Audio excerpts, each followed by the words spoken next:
Hey guys, so today you and I are going to talk about personal projects. So let's get into it. So the question in question was, hello Frederick, thank you for the good quality information we receive here. I am preparing myself for a job interview as a software developer in a specific company. I'm doing tutorials and following the projects therein. I would like to ask you if for an interview in general it would be better to put more effort in my preparation time and to put more effort in my preparation time into more product building or in deeper and wider understanding of the technologies required. I think both are needed but not always necessarily overlap. Could an extensive although with beneficial personal could an extensive although personally beneficial application project have negative side effects in the preparation process, for example too time consuming and preventing me from deeper theoretical acquisitions? Holy shit, dude. Or is it or it could it only have a possible impact on my preparation? I mean, I have a bit of a scare. I'm a bit scarce for time. Have a nice day. Wow. So I will just paraphrase here. What you're asking me is if you should focus on personal projects or if you should focus on theory and tooling and things like that. Because although personal projects is developing or one of these things are developing, they don't necessarily overlap, and you can hurt your chances if you focus too much on one thing. That is what I'm reading into this. So basically what I will tell you is that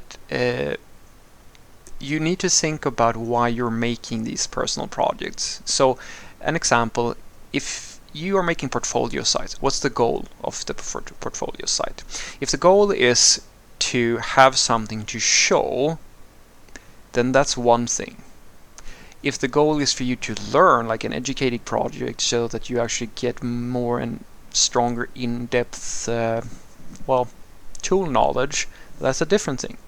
The reason why I want to make that distinction is because once you get to the interviewing stage, when you have built up your CV to a point where you actually get some callbacks, or you at the very least get to talk to people in companies, then your CV is kind of where it needs to be, regardless of if you achieve that with personal projects or without personal projects. Now, usually it's good to have a few personal projects, and I will mention why.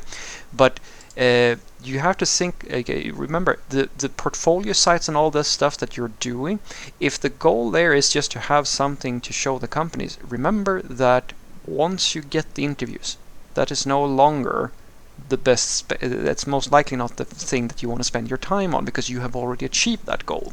And here's another thing that I can give you as a bonus.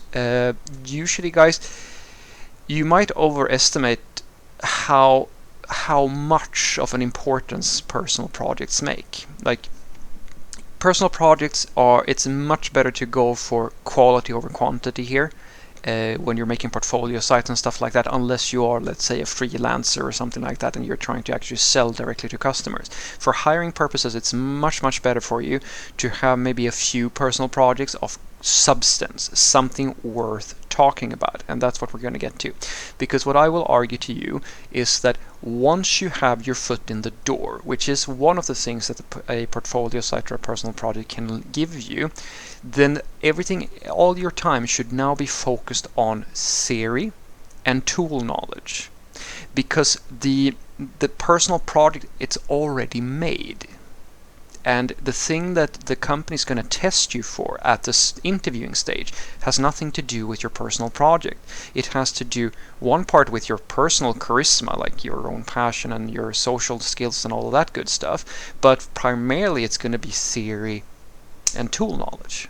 That's the stuff that it's going to come up after, because there's going to be, most likely, there's going to be a code test where they test you on coding skills, and that can be both, depending on what you get. It could be a completely algorithmic thing, or it could be build this thing with these tools that we give you.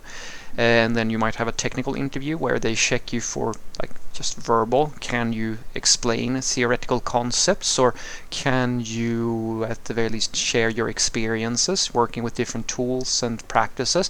So that's the stuff that you should, I would say, completely exclusively focus on once you are at the interviewing stage. Like, drop all personal projects until that thing is done, because the only time the personal project will become relevant once you're in the interview is as a nice to have, because that is actually what it is for most companies. Most companies are looking for personal projects as an indicator. It's something to pique their interest and to give an indication to that you are a passionate developer who actually loves doing what you do, right? And it's a great thing to mention personal projects when you're in the interview, like just in conversation. Don't make the whole discussion about it, but if they ask you questions, if you have personal projects, then talk about them and explain a little bit why you're making things. And that's where that's why this thing I was saying, that's where quality over quantity is better, because if somebody asks you, okay, why did you make this and that and so forth, and it's kind of like your answer is, oh, I just made it so that you would hire me. It's it's not the worst answer in the world, but it's much better if you have a good reason why you made this thing that you made. It can be the silliest, it can be a Slack bot or a Discord bot. Like, it doesn't have to be something super advanced, just something that you made that ideally you used, or something that you have some thoughts on that you can share, so there's a nice flow to the conversation. And then everything else, as I said, is down to how good are your theoretical and skills and your tool knowledge and like all that stuff, and your charisma, like your soft skills. So that's what I recommend to every single person who gets to the point where now you're actually getting interviews. So what I want you to take away from this is that don't spend any time on personal projects or portfolio stuff once you are at the level where you're getting callbacks from the companies that you want to work for. Because once the interview starts, the only thing that's going to matter to the company almost exclusively is how strong is your theory, how strong is your tool knowledge, and then on top of that, soft skills, social skills, etc., etc. And that's where I was saying it's good to have personal projects, ideally of a little bit of substance, something that you made because you cared about it, or something you can say something about. Because if you get into a conversation and they ask you questions about what you do in your spare time, which is a very common thing that they ask about, then that's something that you can mention. It's a nice to have, but it should not be the meat or the focus, if that makes sense. The focus should be on the theory and tool knowledge. Have a great day.